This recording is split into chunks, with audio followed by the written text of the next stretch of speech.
What's up, y'all, and thanks for stopping by the Search T channel.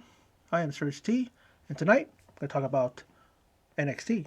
This is my rundown and thoughts, and let's get into it. Dakota Kai, she has words for her former best friend, that is the NXT UK, or NXT UK, I mean, excuse me, the NXT Women's Champion, Raquel Gonzalez. She says that she's going to defeat the undefeated Saray, and that she's going to be the next NXT Women's Champion. And Sarai was originally set to face Ember Moon, but at this time, she's not medically cleared, so she's out.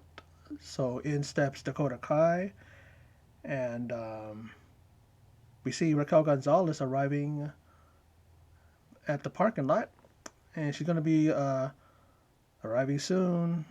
And oh man, I can't wait till she gets her hands on Dakota Kai.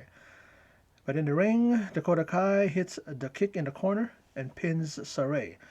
Now, Kai is then chased out of the CWC by Raquel Gonzalez. She grabs the mic and says Kai will never defeat her.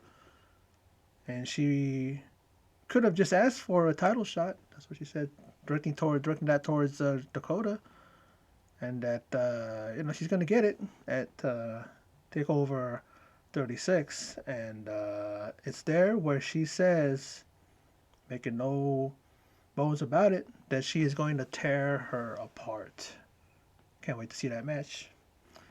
Now, let's talk about the index, if you will. And it's the first date for Indy and Dexter.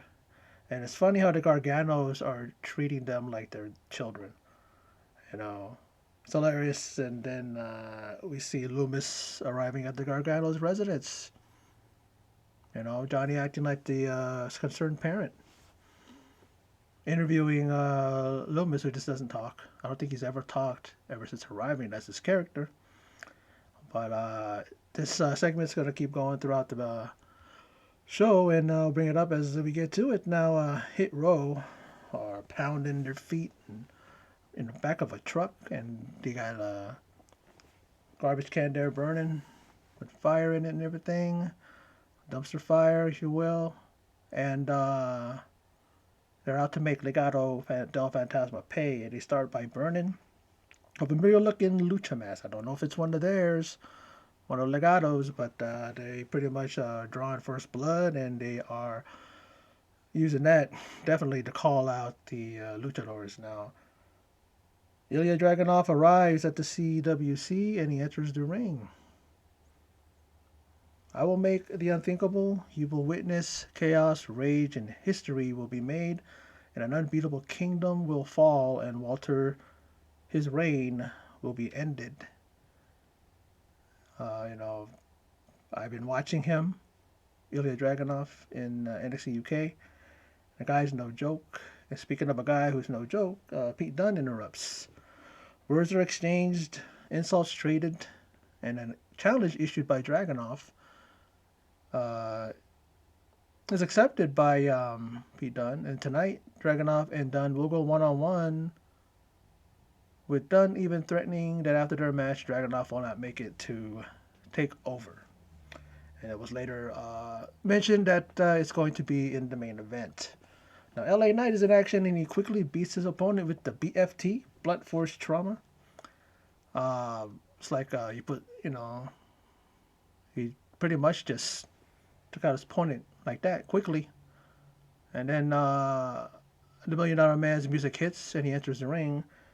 He believes in Grimes, and so does the CWC, and he is worth more than just being a butler. That's what $1 Million Man's been doing and saying to Grimes over the last number of weeks.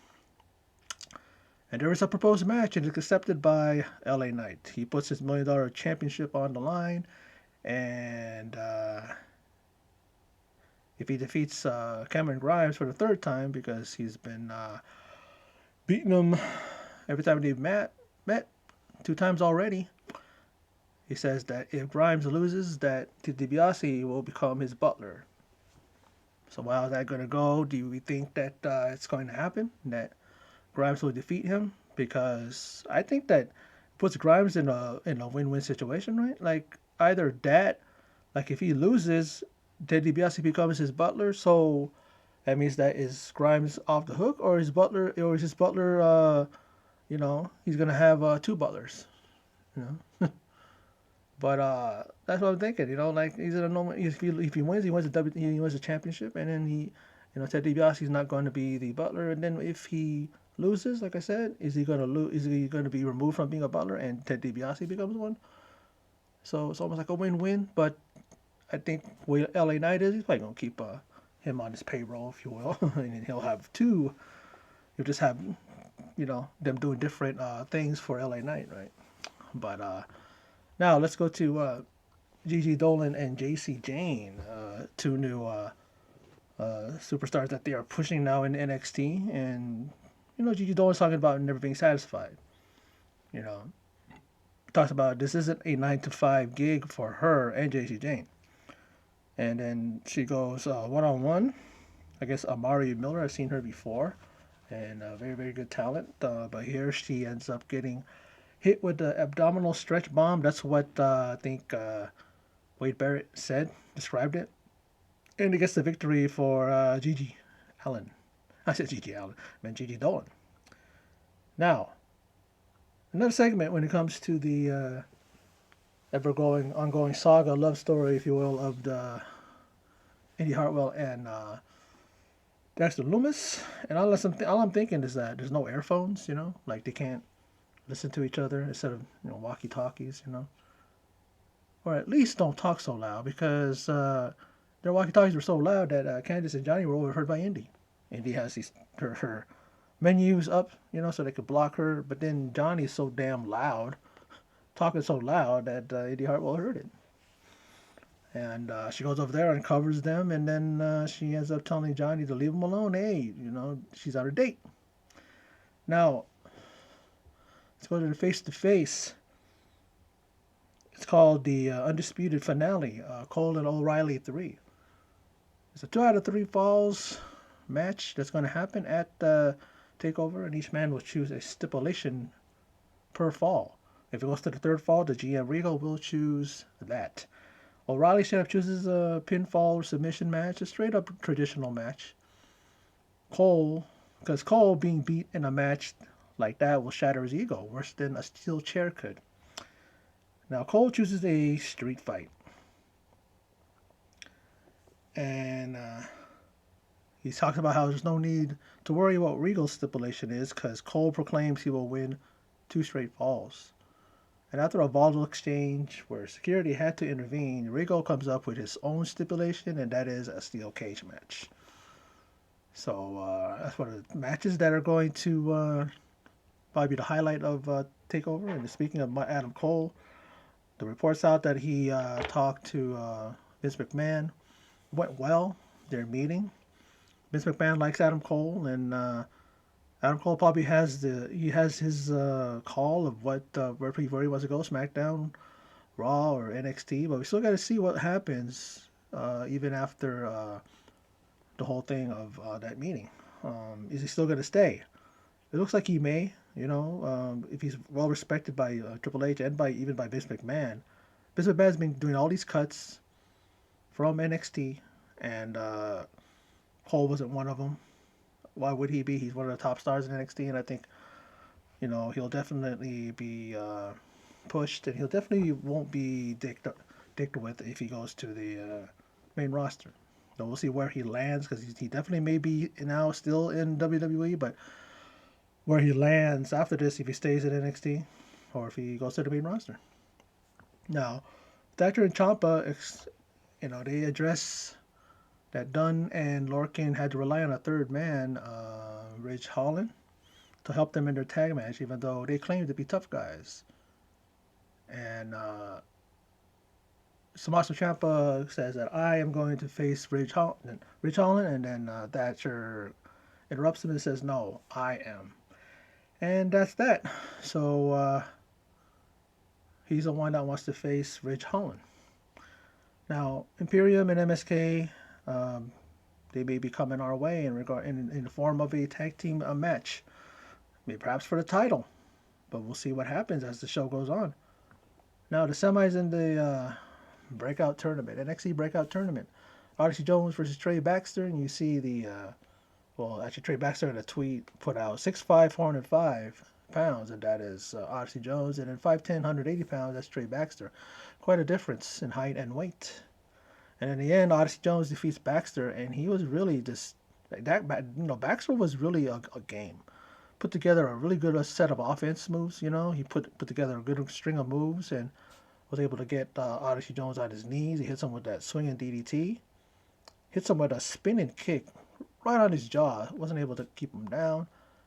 And then Odyssey Jones, first delivers an avalanche in the corner, and then he hits it looks like a choke bomb, Uranagi, like a choke bomb, and I guess you can call it that. And he pins, he pins him, and then he's in the finals now. So we'll see what happens when we see the next matchup happen next week, and then see who Odyssey Jones faces. Boa, in a backstage vignette, says disobedience will not be tolerated, and he is ready to go one-on-one in the ring. And it's announced. Speaking of Imperium versus MSK, they will be facing the NXT tag team. They'll be challenging each other with the NXT tag team titles on the line, and then Kushida will put his cruiserweight title on the line against Roderick Strong. Now Boa goes against Drake Maverick, who is systematically being picked apart by a Boa, but the little guy has some fight in him. But Mei Ying blows mist into the eyes of Maverick, and it sets him up for a devastating roundhouse kick by Boa, and Boa gets the pin and the win. And I guess reading some things that Xia Li is, I don't know if she's injured, because he said that she wasn't injured, or she's probably resting up, trying to make, because she was on the receiving end of that twisting splash from Raquel Gonzalez during the NXT Women's Title match, and she was out for a few minutes before they continued the match. She ended up losing anyway. But I can't wait to see Xia Li back. Miss her. I think she's definitely one of the rising stars and rising heels. I mean, she's really great at what she's doing, and I don't want her to be out too long before people start forgetting about her. Now, let me see another segment, another thing when it comes to the Indy Hartwell and Dexter Lumis. Johnny Gargano disguise, an awful disguise, mustache and all that stuff. He ends up being, the disguise gets ripped off by Indy Hartwell, and then he brought him a cake, and he says, "Well, you don't need this cake," and then Indy's trying to get the cake, from him, and then when she lets go, he inadvertently throws the cake in the face of Loomis. But Indy makes the most of the situation, and she even takes some of it off his face, and she eats some of it, and that's what love does for some, right? I guess that's a way for her to show that, hey, we got to make the best out of the situation. And he didn't get heated. He didn't get no temper, no nothing, no temper was what do you call that, was whatever I'm trying to say. He didn't get mad. He didn't get mad. But how can you, when you see the beautiful, lovely Indy Hartwell sitting across you from the table, right? So yeah. Now Karrion Kross and Samoa Joe are similar than most think. If you think about it, that's true. That's what Karrion Kross was talking about when it comes to Joe. And remember when Joe was a heel, when Joe was the one that was running roughshod over everybody during his time in NXT before. And don't know what to think about the match. I think the match is going to be a good match. It probably won't be the best match of the night, but I honestly think that definitely it's going to be a match that won't disappoint. And you got two volatile individuals going at each other. It could be nothing but explosions, and stuff like that. So we'll see what happens with that match and who becomes the champion. I don't know who I would think or I would pick. be the champion at the end of that match. If they're gonna bring Karrion Kross to the main roster, they've already done that. If they're doing that, then they're gonna probably take the title off him. They did that with Kevin Owens when Kevin Owens went there, and he was the NXT champion when he went to the main roster, and eventually he dropped the title. That might be happening, so that Karrion Kross can focus on the main roster. I mean, one of his things he said, one of the three things he said, that he wants to be WWE champion. So maybe that's going to be a way for him to try to fulfill that, and hopefully they do get Scarlett to come around and to be in his corner, because that's what's missing right now in his entrances. Even in NXT, they're not utilizing her. I don't know what's going on. Now, Ilya Dragunov versus Pete Dunne for the main event. The match was very physical, and I love it because these are two people from NXT UK, alumni, if you will, and I know this match is going to be physical. And then when you hear Walter's music hits as Dragunov sets himself to deliver the torpedo Moscow, that amazing, insane flying headbutt that he delivers. And then while Walter's at ringside, Dragunov is on the receiving end of the bitter end, and he's pinned. And then Walter looks to deliver some punishment to his takeover opponent. But Dragunov isn't having it, and he connects with a torpedo Moscow, sending the NXT UK champ to the outside of the ring. And that was a very, very good match. And I love that they are still building the tension and still showing just how physical and how really personal it is between these two. And I think that match is going to be the one that seals the night. I think it's the one that's going to be match of the night, and it may even far exceed even their first encounter 10 months ago. So we'll see about that. NXT was really, really good. I enjoyed it, but there was like some NXT news that for the last few days that I'm just thinking like NXT is starting to probably going to change in the near future. Find out that the recent NXT cuts were the 13 were not Triple H's idea. Vince McMahon was behind it, and found out that the WWE's strategy is to no longer sign indie talents or smaller talents. This is what was said. It was like no more midgets. No one starting in their 30s. They want box office attractions and main characters. Of course, box office attractions is one of the most self-fulfilling prophecies. 52 talents have been released, with the majority coming from NXT. And, they don't want NXT to be a developmental place again. And I'm telling you, this was after being established as a legit third brand. Like a Survivor Series, 2018, I believe it was. But I can see why McMahon wanted this change, because NXT came out dominant at Survivor Series that year. But that's what I meant to say about the 2018.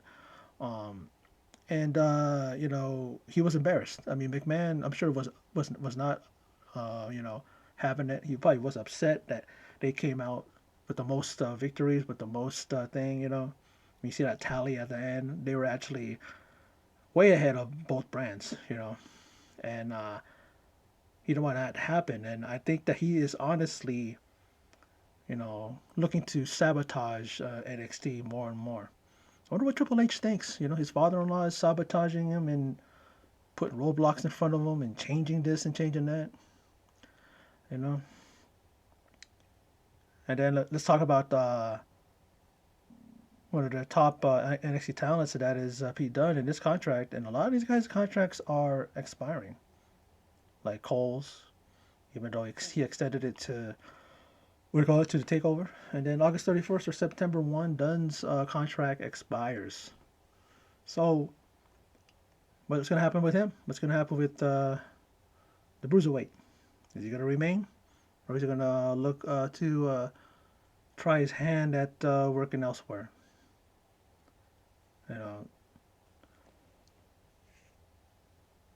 But I hope that McMahon isn't doing that. But you know how Vince McMahon is. Kind of seems like a vindictive person. Someone who he doesn't care who he hurts. You know what I mean? And he doesn't like NXT UK. He doesn't like, I don't think he ever did. And he has all the talent, on eggshells, walking on eggshells, very, very scared as to whether or not they're going to have their jobs anymore.